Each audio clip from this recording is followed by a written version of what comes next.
You're on Global TV Talk Show. I'm in San Diego. Today is July 12th. And did we just lose you? Are you there?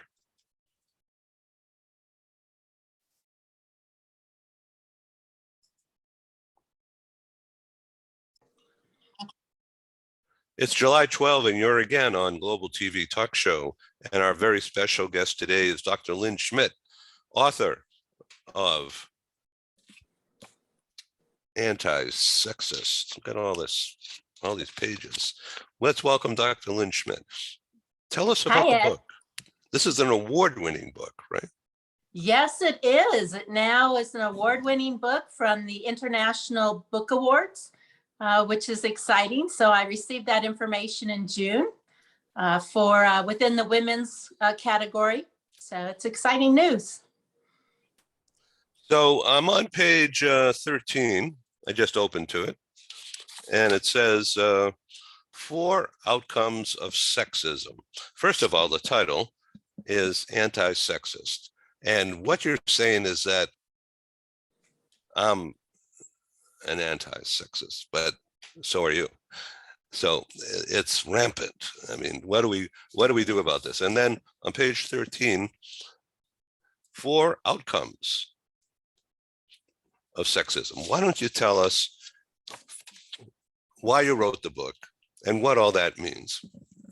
Yeah, I wrote the book because I wanted to provide everyone with a comprehensive view of sexism in the world today. So it cuts across the world, all different countries, but it's comprehensive because what I found is as I was beginning to look more into sexism is that people specialize in certain areas. So you'll have someone specializing in domestic abuse, someone specializing in sexual harassment at work, all the different topics there are that fall under sexism. But I really didn't find anything that provided a comprehensive view of the full impact of sexism to women and girls today.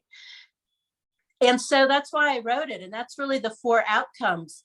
Build that comprehensive view. You have microaggressions is where it starts. Most of us, as you said, I mean, we're all sexist to some degree, but many of us are trying to manage our sexism. Many aren't. But it usually starts with microaggression, where we say things, it might be slurs, stereotypes that we have about women. No one corrects us or adjusts or tells us that is wrong from a very young age, so we continue. But if it's not stopped, it can build to discrimination and harassment, and in some cases, eventually violence, because sexism is really the root of those 4 things. Okay, this program is not political, but you always say that. The court, Supreme Court, they're sexist, right? I say we're all sexist to some degree, and those of us where it matters, we learn it, we know it, we manage it. You can't get rid of your biases. I would say there are people in the Supreme Court that feel like women, because of their sexism, feel like women have a certain role in the world, that they shouldn't have bodily autonomy, and various other things. So yes, absolutely.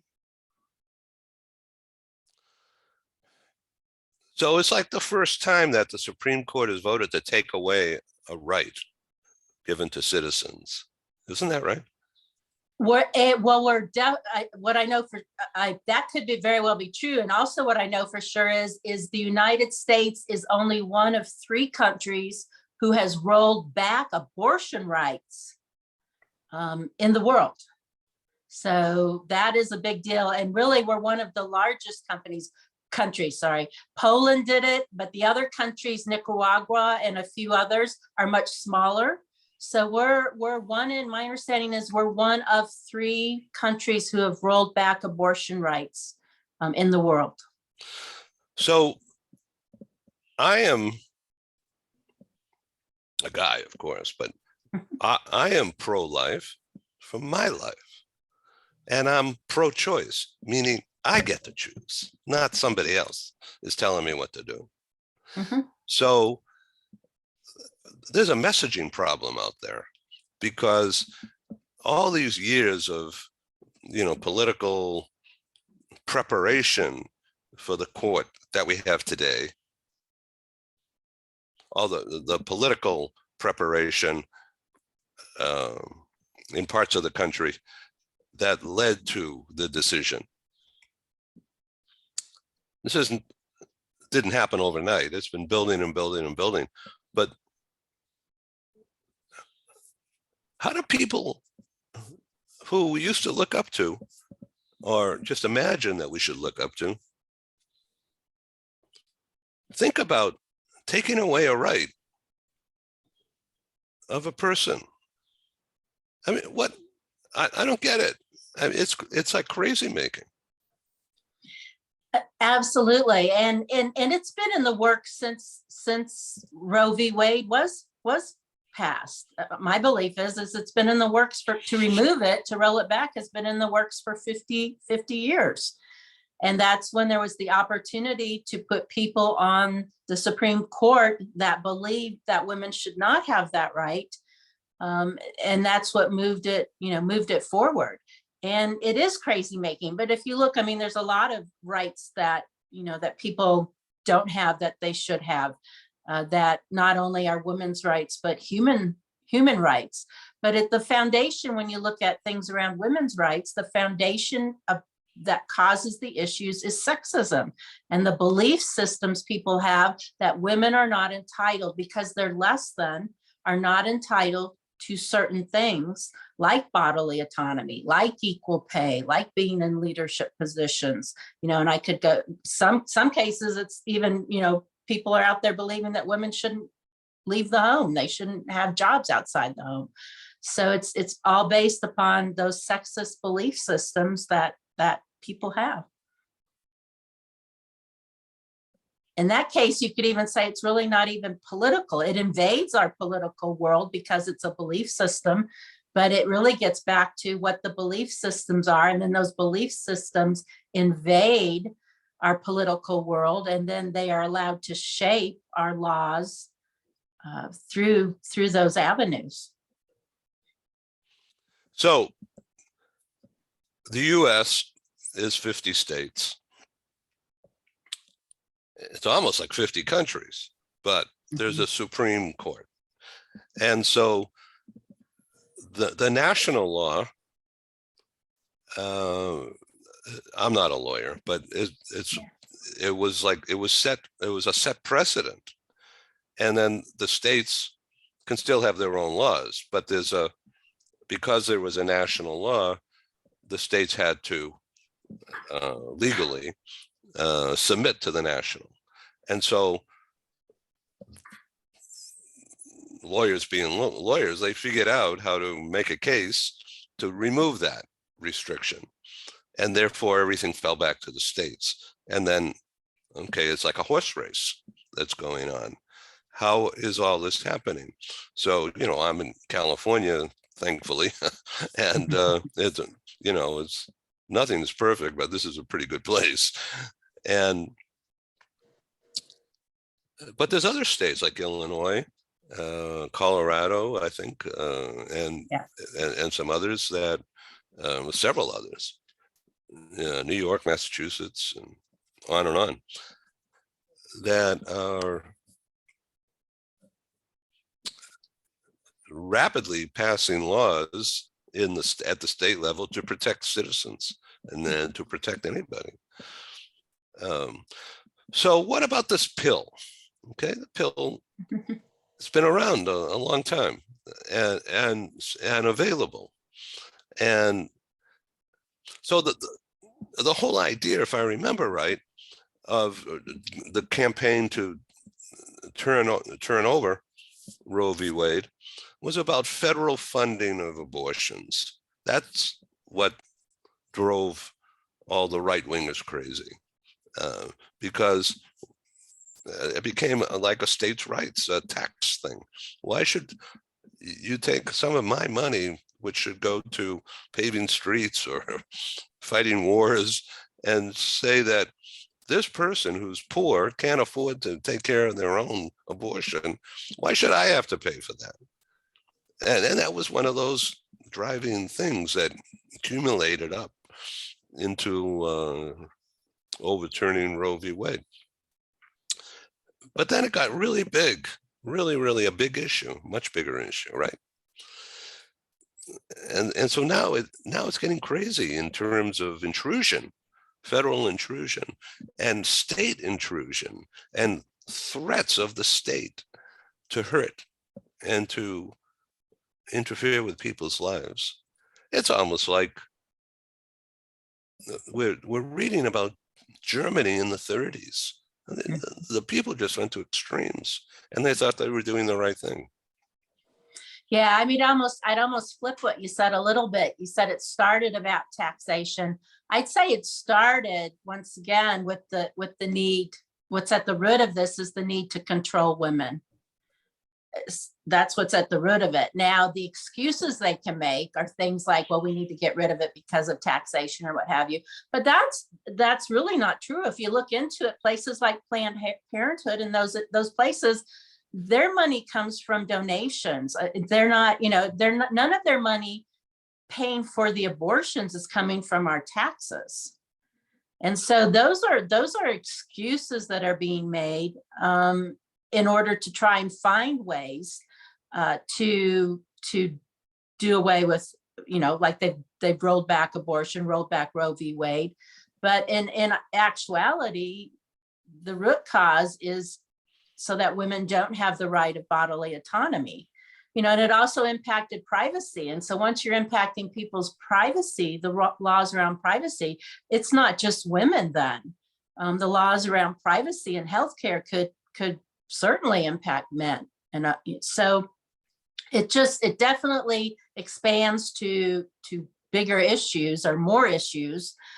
But the root of it is really trying to control women and finding excuses or ways within the law to roll back Roe v. Wade, which they did. I mean, I guess the positive note at the moment is that Biden signed the executive order where emergency health care is still possible for women.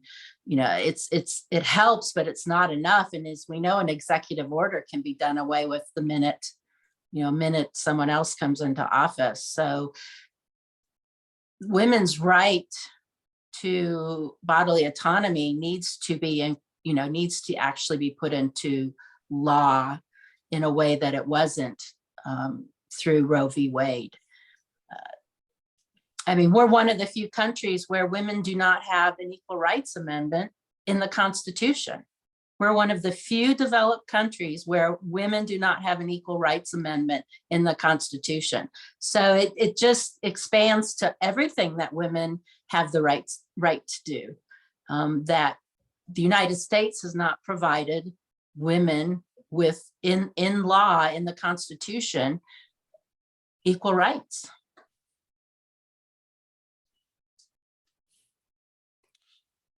Well, sounds like it's going to be a really interesting fall campaign, political.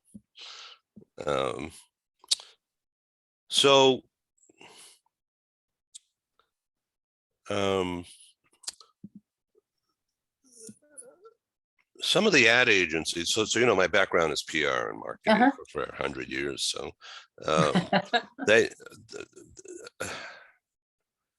many PR firms and ad agencies volunteered their executives and staff to work with women's rights groups, free, pro bono, they call it,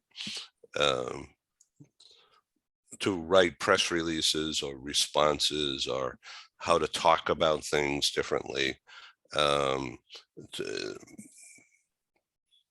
frame a media campaign, if you will, that people and local groups can put out on their own at no cost. It just has to be done right.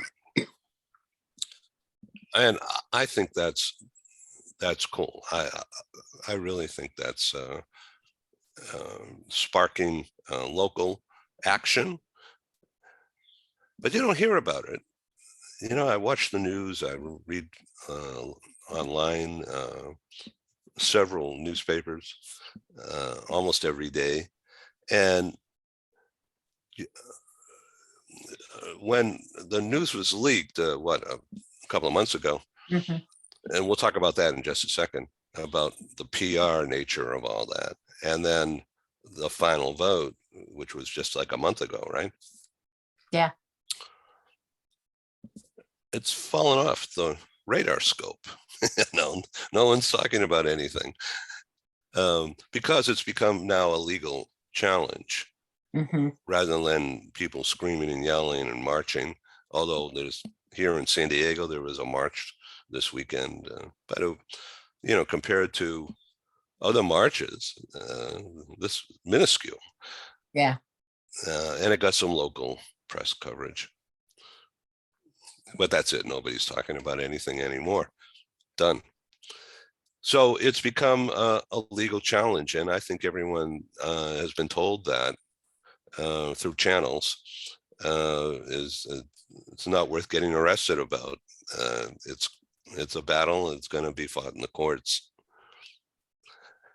Yeah, and I think, I mean, there are certainly a lot of things happening that are happening to attempt to help women, as you know, as far as states that are able to do abortions, the things that they're doing to help women from out of state, the way money donations and things are now going to be used to help women go out of state. You talked about the abortion pill, the way that can be provided to others. So, I think what's different now between 50 years ago when Roe v. Wade was passed is there was not a united attempt at that time to really help women. Now that we've had it for 50 years, there is a united attempt by those who support it to help women who are in those states that are taking away all of women's rights. We certainly need more, obviously, but until, like you said, until it's made into a law, until women's equal rights are actually put into the Constitution, it's going to be an ongoing battle. Well, I hope that day comes.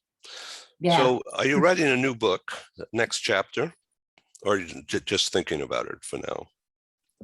I'm thinking I've got a couple things that I want to work on. One is a book about leadership and my perspective after 30 plus years in leading leadership in companies, what I perceive truly, really leadership development is. And leadership development is $1 billion business because people feel that developing individuals as leaders is the way you can change company culture, which I don't believe.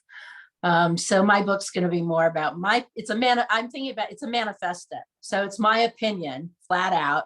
And I'm just going to, as an expert, what I truly believe develops people to be leaders. And it's not all the stuff you see out there. The other thing I'm thinking about is the other thing I really want to do, it's on my bucket list, if you will, is write a fiction book. I'm all about giving women voice. And I love finding and reading about women who were real in history and have done kind of amazing things, but women's voices tend to be silenced. They've tended to be silenced since the beginning of time. And so my thought is to find a woman or two and write it as fiction though. So I don't have to do a biography. I can, ad lib a little where I need to, but to give some women voice who have done some amazing things, but their story hasn't been told, but do it as fiction. So this sounds like a screenplay. Well, it's a novel. It could be a screenplay. Well, you're just you're gonna tell a story. Yeah. It doesn't have to be accurate. No, absolutely. Just tell a story. Yeah, absolutely. Yeah. So interesting. On TV this morning, just before I turned this on, I was watching the hearings, the January 6th hearings, and they're telling a story. Yes. But they're taking all these pieces and putting them together. It's really powerful. It is. It's great. It's great Absolutely. TV, I'll tell you. So that's really interesting. So you sent me some notes, and I just wanted to chat with you a little bit as we come to a close here. resilience training. This is a Hmm. perfect topic for now, isn't it? Yeah, and the thing I want to say about resilience, because I see a lot of people, women, and then others who encounter difficulties, saying they're tired of being told to be resilient versus fixing the systems that are causing their problems. Mm. And so what I believe truly, I mean, that's what my book is about, is we have to fix the systems. Absolutely. But in order to survive and survive healthily and survive and accomplish your goals, you've got to do things that help you be resilient. The system isn't going to be fixed tomorrow. So for me, it's not an either or. It's not one or the other. It's not, you have to be resilient so we don't have to fix the system. I believe we need to fix the system, but if you want to survive and be healthy and be fruitful and achieve your goals, whether it's career, life, whatever, you've got to be resilient. So yeah, it is. I mean, it is important now. It's always important, but especially for women at the moment, as we're encountering all these things that are taking away and threatening our rights, it's very important. Talking with Dr. Lynn Schmidt, and that's SCHMIDT, and find her on LinkedIn. And once again, the book, ANTISEXIST. So I remember when we did that TV show, the Zoom TV show a few months ago, and we had all those women from around the world. That was fabulous. Absolutely. So did you have any follow-up with some of those ladies? You know, particularly some of them in Europe and Middle East and India. They seem really into it. We're connected on LinkedIn, and occasionally I'll see their posts when they're posting about different topics, and they'll be reading my posts as I post about sexism. I haven't contacted or been in touch with any of them directly, but through that vehicle, I've stayed in touch with many of them. But that was a fabulous conversation. Thank you. So I'm hear. going to pull people together again, and we'll see what happens after the summer. And please come back. Oh, absolutely. You know, I'd love be to. involved. So bon voyage. Have a great trip later. Yes, definitely. Enjoy your summer. That's Lynn Schmidt, Dr. Lynn Schmidt. What's the award? The award is the International Best Book Award. International Best Book Award in the category of women's issues. There you have it on Global TV Talk Show. Thank you. Thanks, Ed. Bye-bye. Bye.